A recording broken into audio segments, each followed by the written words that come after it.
Good morning, everyone. Today I'd like to talk to you about the heart and electrocardiography. The goal of our lecture today is to get everybody comfortable with looking at an EKG tracing and determining whether or not it represents a normal pattern. So let's briefly review some anatomy and physiology pertaining to the heart.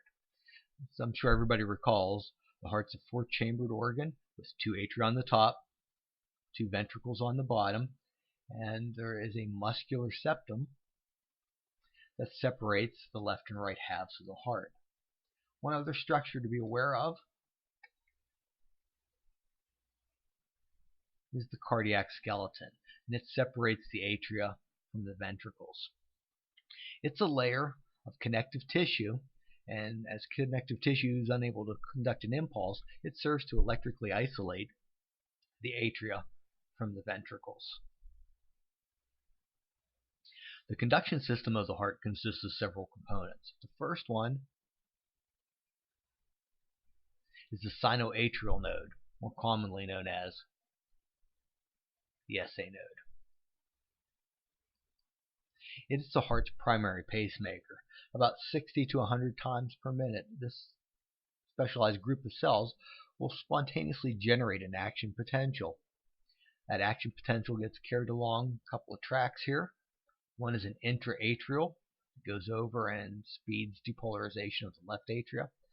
And then there's a couple internodal pathways that attach the SA node with the next part of the conduction system, which is the atrioventricular node, or more commonly, AV node.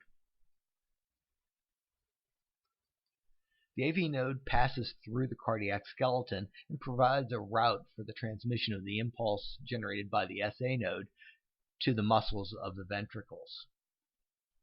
On the distal end of the AV node, we'll find the bundle of His.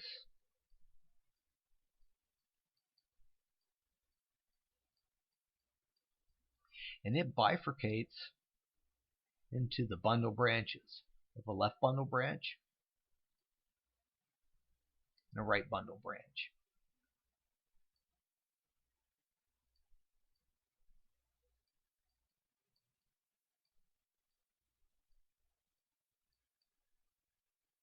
Coming off the bundle branch are some fibers that are known as the Purkinje fibers, and they extend throughout the ventricles.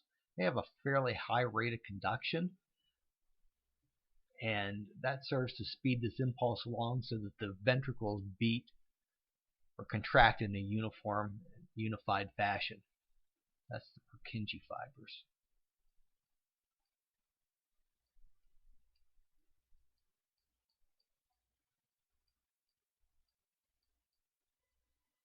And that's pretty much it for the conduction system.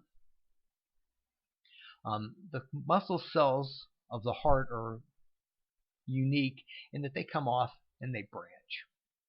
Sorry for the artwork. There's a reason why I wasn't an art major. And they'll connect to another cell. In turn, branches and interconnects this entire muscle mass. This connection between two cardiac muscle cells is an intercalated disc, and it has gap junctions, which are basically just holes that allow ions to flow from one muscle cell to the other.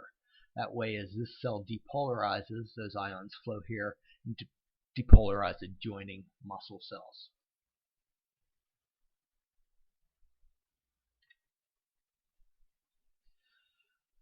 Let's talk just a little bit about the action potential generated by the conduction cells of the heart. It's a little different than other action potentials that we've probably studied.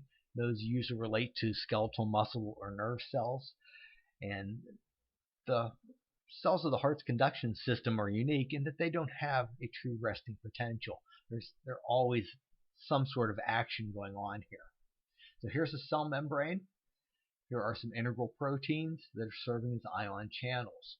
The outside of the cell has a positive charge. The inside has a negative charge. When the negativity of the inside of the cell is high enough, one of these channels spontaneously opens, and it allows sodium, one of the major extracellular cations to leak through this funny channel to the inside of the cell.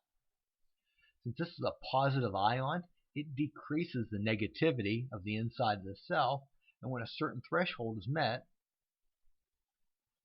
it causes another one of these ion channels to open up, which allows calcium, another major extracellular cation, to flow down its concentration gradient to the inside of the cell. That further decreases the negativity of the cell, and when a certain threshold is met, it triggers another one of these channels to open up. It also allows calcium to flow into the cell and form a positive charge on the inside. That triggers the last of these channels to open up, and it permits potassium, the major intracellular cation, to flow down its concentration outside of the cell. Well, when this happens, this is a depolarization event. It can be propagated throughout tracts or muscle cells that are in contact with the cells that are doing this, and then lead to the contraction of the heart. These ion channels close up. Ion pumps start pump calcium and sodium out of the cell, start returning potassium to the inside of the cell. When that negativity is reestablished, the sodium channel opens up again, and the process just begins to repeat itself. This is known as automaticity.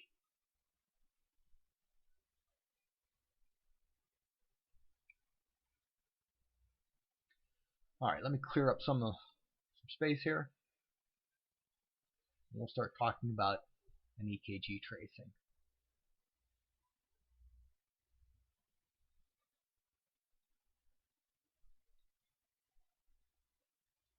Here we have a sample of EKG paper, and it's just nothing more than graph paper. You can see it's got some heavier lines and some finer lines. The heavier lines form these bigger blocks, and then they're subdivided into smaller blocks. We measure time on the horizontal axis, voltage on the vertical axis, and we're not going to worry too much about that. But each one of these bigger blocks is 0.2 seconds in duration. Each one of these small blocks is 0.04 seconds. So this gives us a means of measuring events that occur from the cardiac cycle. When there is no activity in the heart, no ions are flowing, we just see a straight line going across our graph paper. This is known as the isoelectric line.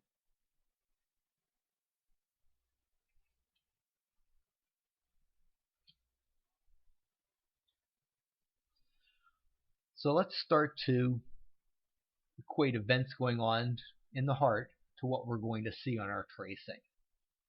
When there's nothing going on in the heart, before the SA node fires, we're just going to see a straight line along our isoelectric line. When this spontaneous action potential develops, it gets transmitted down these tracks. We pass it on to the muscle fibers. They depolarize, and we should have a contraction of the atria when that occurs. On our graph paper, what we'll see occur is a little rounded wave develops, and that indicates atrial depolarization. This wave is known as a P wave. When the impulse hits the AV node, it gets slowed down and transmitted through the cardiac skeleton to the bundle of His. Since there's really no depolarization going on at this point, once again we'll just have our tracing following our isoelectric line. The impulse then gets transmitted through the bundle of His into the bundle branches.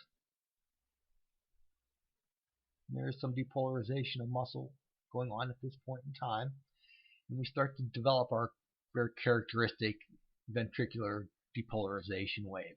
And it's going to look something like this.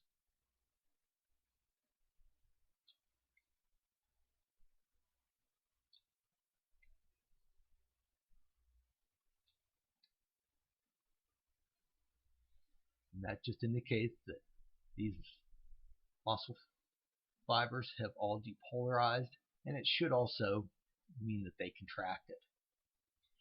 These waveforms all have designations too.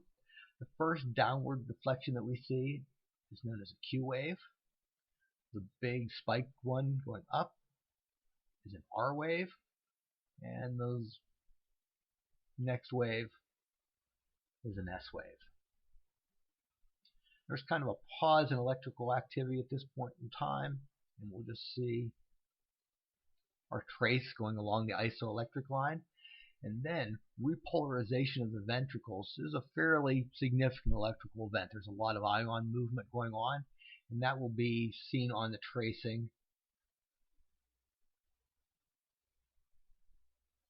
as a big rounded wave that's known as the T wave.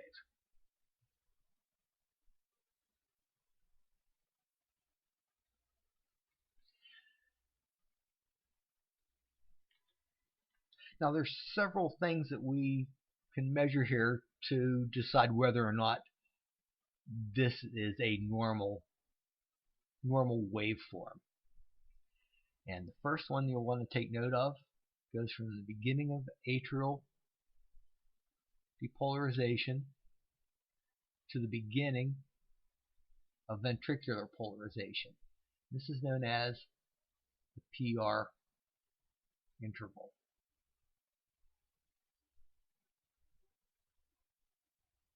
The next one that we take note of goes from the beginning of ventricular depolarization to the end of ventricular depolarization. That time there.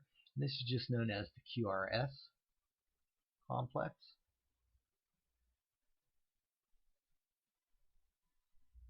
Then the last one to measure goes from the beginning of ventricular depolarization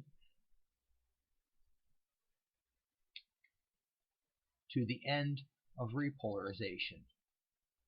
And this is the QT interval.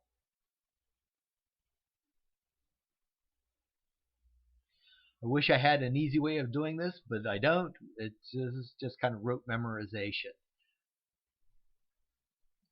The normals for a PR interval is 0.12, 0.20 seconds. The duration of the QRS complex is 0.08 to 0.12 seconds, and the QT interval is 0.35 to 0.43 seconds. And this is where our little graphing paper up here becomes handy. The normal PR interval should be 3 to 5 of those little blocks. QRS will be 2 to 3 little blocks, and the QT doesn't work out perfectly here, but it's about 8 to 11 of those small blocks. And that's kind of the defining characteristics of a normal EKG tracing. Thank you very much.